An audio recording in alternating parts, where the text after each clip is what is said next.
Hmm. And welcome back to another episode of The View from Here, Behind Enemy Lines. Okay, Michael and I had an interesting podcast that was published yesterday, a conversation with John Paul Moran, a descendant of Thomas Jefferson, as it happens, who was kind enough to give us over an hour of his time.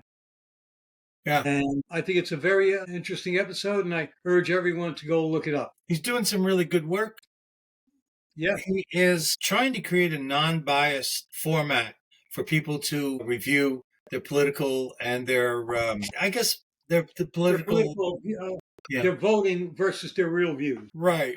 And also, he's writing a book that's going to be out soon. That's going to be pretty insightful. Yeah, that the title of that book is Common Sense Rights: The Case for Universal Human Rights. Yeah, the idea that it's time to expand the constitutional spirit of America to an international level without Yeah, necessarily doing this one world order bullshit. right.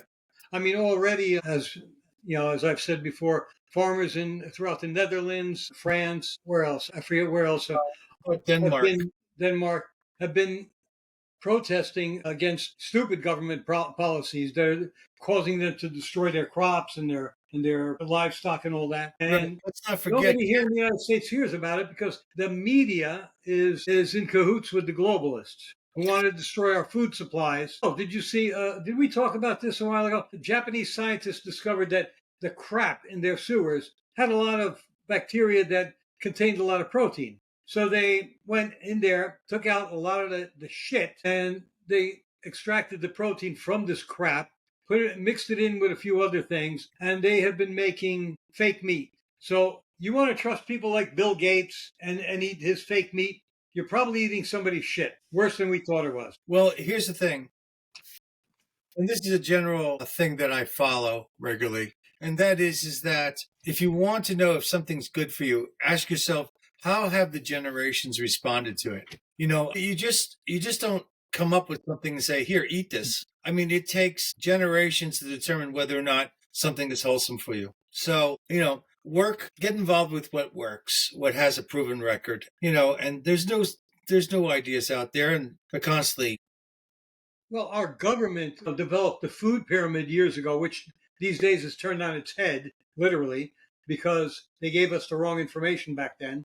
Well, wait a And second. that was at the same time they said, sorry, Isn't pizza on the top of the food pyramid? that's not on top of the other food pyramid. Hmm. It's pizza, cigarettes, candy, chocolate. Denny's had a food pyramid just for shits and giggles, where bacon was on the top. That's like they were going through a month or two of all crazy bacon stuff. It was hysterical. Anyway, okay. Stephen Crowder the other day was talking about how they had that argument that they don't want SNAP to pay for people's candy and sodas and things like that, and because it's creating an obesity problem among Americans. And I've noticed this lately. I went to my granddaughter's cheer competition last weekend, and a lot of the kids, even kids competing, just have that what I call fast food body. Okay, some of them were outright obese, some of them were fat, and some of them were just plump, like too plump for athletes. 60% of the children, the kids under 16, have some sort of advanced unwholesome condition, Yeah, whether it's obesity or an autoimmune system issue. And it is because of the fact that we are constantly feeding ourselves and our youth processed food, which the bottom line is the cheaper it is to make, the more likely they'll sell it. and the more sugar it has, the more cancer-causing properties it has. Oh, Yeah. anyway, to get back to Crowder for a moment, you know what his solution was to replace soda? He said, if you do this, it'll help them all lose weight. You import tap water from Mexico, give it to them free of charge. They'll lose a lot of weight a short amount of time. If you can get through the learning period, plain seltzer water is actually quite pleasant once your palate learns to adjust to it. Yeah, it's like mineral water, like the Castello mineral water, which was bubbly. My father used to import it years ago. It's got all these minerals in it. It has this kind of Now I'm talking about seltzer water. It's got nothing in it. no seltzer water is plain water. I know, but Right. this has bubbles also, and there was a taste. But it is healthier than regular tap water. Supposedly, Pellegrino has some of that going for it. Yes, exactly. But the thing is that that's far more expensive. And like I get sometimes 12 cans of seltzer that I absolutely enjoy. It's got absolutely nothing in it for $8. Now, if you can find the right store, or you buy it in bottles, whatever. But the thing is, it takes a little while to get used to it. But once you get used to it, it's actually quite refreshing, quite enjoyable. Yeah, anything you get used to is gonna be tasty for you. Oh, speaking of the media not telling you things, went up 23.7%. No, 37%. I'm sorry, under Biden. That's In correct. 4 years. So far under Trump in just about 2 months, 63 down. down 63. Okay, I have 60 here. That's Okay. close enough. And there's no media coverage of this. All of a sudden, Actually, there was. That's why everybody was asking, "Oh, what about the price of eggs? The price of eggs?" Right? Now the price of eggs went down. They went, well, that's "Hey, we can't talk about that we have anymore." podcasts like this to educate the people and to go ahead. So this, because the responsibility for the truth lies in each of us. So the more truth that we carry, the more truth that we can offer, and the more we can break down these lies. Yeah. Another, since we're talking about the Biden administration or the Where? Obama's third term, the FBI, the 10 most wanted list, every year they catch somebody. During the 4 years that Biden, the puppet, was installed, not a single one of the top 10 wanted persons was caught. Not a single one. Now, one of them was, as you mentioned in yesterday's podcast, the number 4 guy. He was probably from Trinidad and Agua. He was 30 minutes away from Washington, D.C. That's where he lived. Exactly. Now, under less than 2 months, with Kash Patel at the helm, he's actually been at the helm for a little over a month, I think. That's all. He wasn't there right away. But we've caught all 10 of the top 10 wanted. All 10 now? All 10 were caught. Now we have a new top 10 list because they've been replaced. That must mean that the Republicans were hiding these guys, and once they got into power, they cut all their throats so this way they could look good.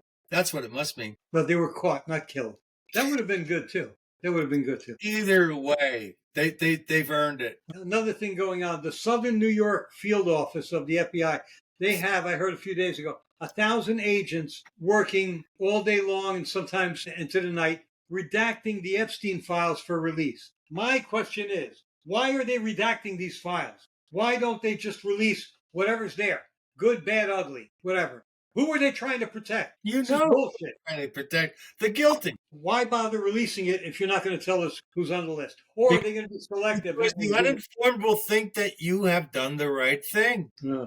The uninformed will go, oh, well, they released the documents. Yeah, but there was only 7 words that were visible. Oh, another thing. Our neighbor to the north, Canada, now that blackface Trudeau is gone, it's being run by that jerk Carney. Do you know that Carney, a few years ago, made an official trip to China, and he came back with, not for China, but for himself. He wangled himself a $250 million loan, not for Canada, but for his own businesses. My question there is, what did he have to give them in return? Well, supposedly Canada was supposed to use Northern Canada as a proving grounds for their troops to practice on fighting and learning various techniques from the Canadians on how to survive in winter conditions up north. They don't have winter in China? Well, the thing is that if they fought in Korea, and Korea was... If you have a number of Chinese already embedded in Canada and they wanted to go ahead and fight a 2-front war, they would be set up for that, wouldn't they? And they would be on our border. That's now, here's the problem. With Carney at the helm, I would say that Canada doesn't have to worry about being the first state because they are a province of China right now. Western Canada, however, which is more freedom-loving, would probably jump at the chance to be a 51st state, or at the very least, be an independent nation of its own. Maybe they'll just become part of Greenland. The Greenland-Canada thing, yeah, there's a gap in between. We'd have to have a right of way. You'd have to have a right of way. There's a gap between continents of the United States and fucking Hawaii. They don't stop us. And Alaska too. Well, up in Alaska, a little trivia here. There's a town where where the kids live in the USA, but to drive to school, it's across a bay. But to get across the bay, they have to go by bus. They have to go up out of Alaska into Canada, then drive down and go back to the United States again, and then Okay. back every day. So every day these kids are being bused through Canada, back and Which- forth between the United What's States. to show you? Geography don't give a shit about your borders. Oh God! I have a cousin up in, a distant cousin up in Canada, and he's in. Oh God, what's the name of that? Name a couple. He's at British Columbia. well, British Columbia. Well, he's third or fourth, third cousin, I believe. but he's a distant cousin, you say. Well, he is, yeah, a few thousand miles away. Well, then that explains why he's so happy. And he hates Trudeau. He hates him. Oh my goodness! Hold on a second. Oh. Oh, it's probably not. Right. Da-dee-da-da-da-da. No, it's not. No, it's not. No, it's not. It's not. It's that hacker. It's that guy. Some jerk off called Julio C. Espadero is cloning my girlfriend's phone, sometimes mine, and calling us both trying to get into our phones.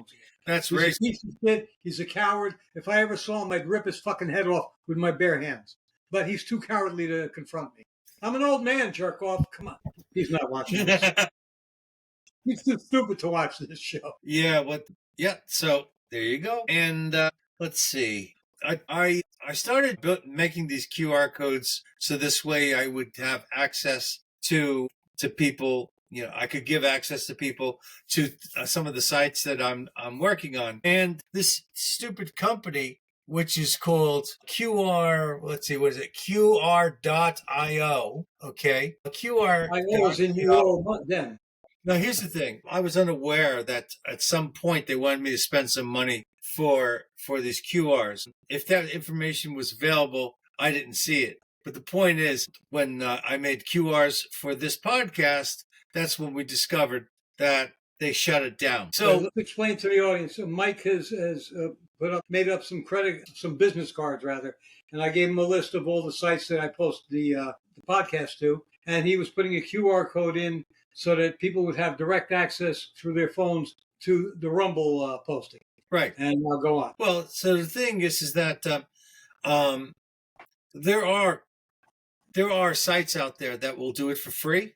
And So Mike found a few today. I found that out. I didn't know there was a charge. So the thing is that, and also when they wanted to charge me, they want to charge me $35 a month. So screw Crazy. that. So anyway, the thing is that there are people out there that are generating QR codes which are not. Phony.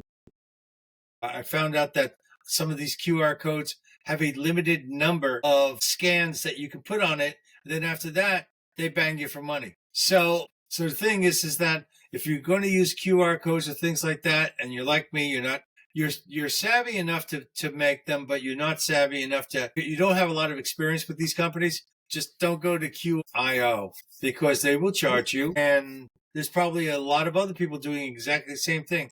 Listen, if they want to charge you for that stuff, in truth, Tell you up front.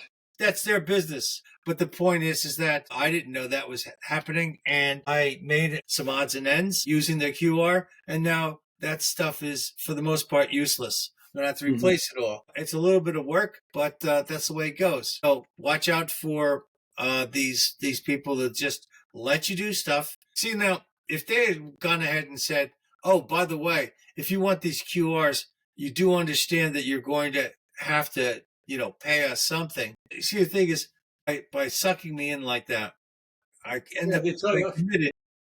Yeah, I get committed to that QR, and now I feel obligated to pay for it. No, to hell with them. I'll just do all the work all over again. It doesn't matter. Tomorrow I can undo everything. Yeah. The lesson here is beware of anybody that says, oh, free download. If it's free download only, then look at the fine print. Make sure that they're not going to charge you once you.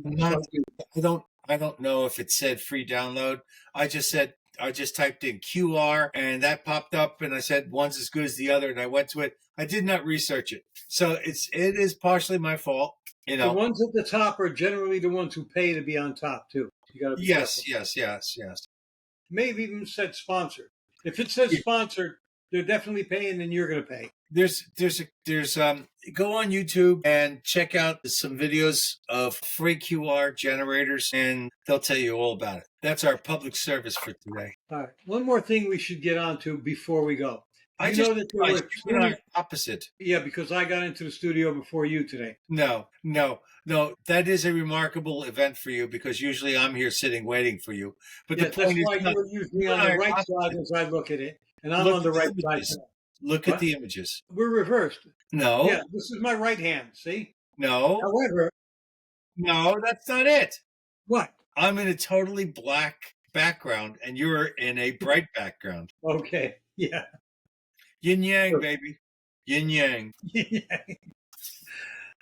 Anyway, I wanted to briefly go over this list of 26 Republicans that just voted against codifying the DOGE foreign aid spending cuts into law. In other words, DOGE is suggesting we should cut foreign aid, and they want to. The president wants to make it law. These 26 turncoats, and there are a couple here that are very surprising, have voted against that. They voted with the Democrats to not make these foreign aid cuts law, because this way, even if they go into effect now, if a Democrat president gets in again, then they can reinstate the foreign aid, which means they will be able to launder money again to donate to the Democrats and use that money, our own tax money, against the interests of the United States and its citizens. The first one, the top, is Senator Lindsey Graham, that piece of shit from South Carolina. He's the one who ran twice trying to be the first female president of the United States and failed. Come on, he's such a fag. You don't know that? Well, regardless of how he puts his shoes on, I remember one time there was a thing about, I think in 2020, they were talking about, he actually suggested to the people of his state not to bother to vote. Yeah, he's a piece of shit. He has occasionally shown flashes of being on the Republican side, but that's not often. I tell you what's really great. I have a magnificent tan. Look at that. That's a gorgeous bronze tan. And I got it just by changing the lighting. Well, by the way, I didn't introduce the audience today to my co-host today, Doc Savage. Is it Doc Savage? Doc Savage, the Man of Steel. The Man of Bronze. Not Man of Steel was Superman. Oh shit, yeah. Yeah, Well, Doc Savage. Was it Savage? Doc Savage was the Man of Bronze. Man of Bronze. That's it. So now you're Doc Savage. And he was You look as old as he is anyway. He was a pulp fiction guy, that's for sure. Well, speaking of old, I want to share with our audience. Michael on Wednesday had a birthday. He is officially well into the 7th decade of his life. It's the second time you said that. Actually, eight. I got news for you. 70 is conversation. 70s, baby. I said it in private conversation with John Paul after we did the podcast. Yeah. Okay. So The the thing is people here that- didn't know. Roy thinks that you have to have a number after the number 7 to be in the 70s. 70? Eighth decade. I'm sorry. Let's see. You Where does concluded it stop? 80. 80 is where it stops. No, 80 is the decade you are in, your 80th decade, because you've been through 7 decades already. You heard 80 years old. What do you mean, heard 80? I said 70. You're into the 70s. Yes. Your eighth decade. When I was 70, I was in the 70s. You're old and demented and feeble-minded. So we'll just pass that over. Let's get back to this list of assholes. Please don't read a freaking list 25 freaking people long. Oh, come on. Otherwise, we're going to have to do a show by myself, just going over this, telling people. You might people have to. What? Seriously, man, I don't want to listen to 25 turncoats. I mean, Sick. if that's public knowledge, no. There were a couple that were surprising, and Where did others that weren't so Where did you surprising. get that information from? What post did you get that information from? I forget. I pulled it off. Well, then, that would be. I pulled it off that a would few actually- days ago, and I printed it out. I can't remember where I got it. Well, the thing is that I'm quite sure you'll remember. So that's a lot to go through all that stuff, Okay. especially if you spent We'll like. give into the crybaby. It was his birthday a couple of days ago, after all, so we're going to let him have it. And Roy doesn't have a birthday because they broke the mold when they made him. When I was created. All right. What else do we got? I got some other notes here. Oh, excuse me. Your notes suck. They And just suck. Stop yawning. Please, God, let his phone go off again so this way we can be distracted from his bullshit. what have we gone here? We've gone 24 minutes. I think we've got I enough think for that's today. good. I think that's good. And the thing is, it is like it's 9:00. As you So people can see, this is the most unprofessional podcast that you can find at right. times. But clearly, that's what you want. So No, yesterday, I mean, the one we did yesterday with John Paul was very professional, just as the one we did with Jamie Miller, very professional. we did the thing with John Paul today. You asshole, I'm going to publish this tomorrow. I was trying to make it like it's tomorrow. Well, I'm sorry. I live in the moment. Like I said, he's feeble-minded, folks. Yeah, I'm the feeble-minded You one. broke the magic, you piece of I shit. have to say, today is yesterday. So this way, you, the listener, get bamboozled, thinking that, no. Because I wasn't going to publish this till tomorrow morning. Why can't you just tell the truth? Say, well, we're not going to see this till tomorrow. Blah blah blah. Why? Yes, because I'm going to call you out on it. I'm going to call you out on it. No, it's not yesterday. It was today because you're an old man, and I figure you're losing your fucking mind.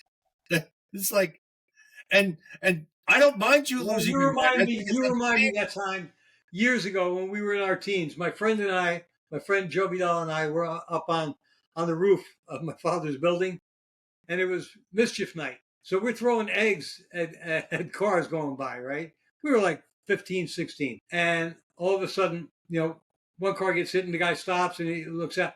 And one little weasel who was living in the building actually Pointed out.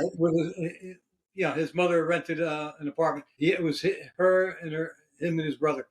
And he's across the street and he points up to the roof and he goes, "There they are. They're the ones who threw it."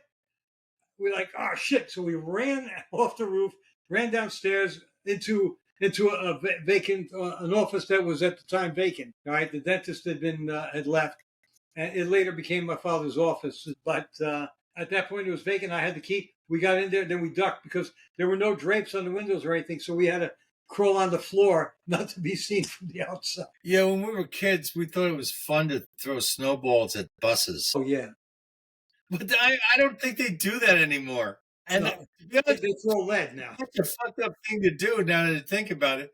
I mean, you're sitting there reading the paper and all of a sudden, boom, what the? No, it was at the drivers people used to throw it. They used to throw it at everything. You know what my friend Joe did one time? He had the van in front of the bakery. And I guess when I was about 17, I brought some stuff from the other bakery. And so the stuff was still in the truck, in the van.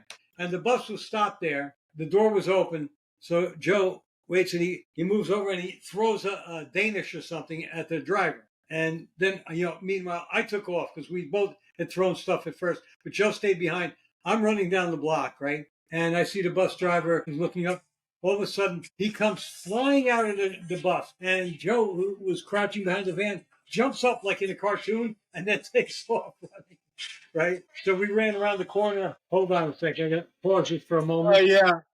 Okay. Anyway, so Joe and I run around the corner and down By the block. the way, But he didn't run after us, of course. the That was a video. stupid thing to This do. way he could go ahead and answer his phone. He has absolutely no consideration for you whatsoever. I did. I paused it. Say that by pausing it, but I'm calling him out. I had consideration for the audience. I had no consideration First, for he you. lied to you about the day of the week that the John Paul thing was recorded, and now this. He's a freaking, oh my God. Don't you dare call me a Democrat. I was going to, but you don't deserve that level of compliment. All right. So I engaged in a little fake news. I apologize. It Yeah. won't happen again, especially since I got the snitch here. Well, it's not a snitch when I figure you You're a made a snitch. mistake. I made a mistake. You made a mistake, kid. You're a snitch. Yeah. That you have absolutely no scruples whatsoever, and you don't know how this thing works. If I had any scruples, I wouldn't hang out with you. If you had any scruples, you'd have more children. True. Probably. Okay, so Anyway, I think tonight is a good night to say good night. you mean right now is a good thing. I told you he's feeble-minded, folks. Anyway, we're going to stop this here, and I will publish it in the morning anyway, despite his, because I don't feel like staying up and doing it. Oh. Besides, tonight is Today was the latest episode of Reacher. I got to watch that. What? Oh, I got to call my girlfriend back, and then I want to watch Reacher. Okay. Today's Thursday. Okay. Well, have a good night, folks. We'll see you again. What? See you again next time on Oh, The View from here. Why ask what when you don't want to listen? What? I asked you what, and you didn't say anything. Good night. Good night.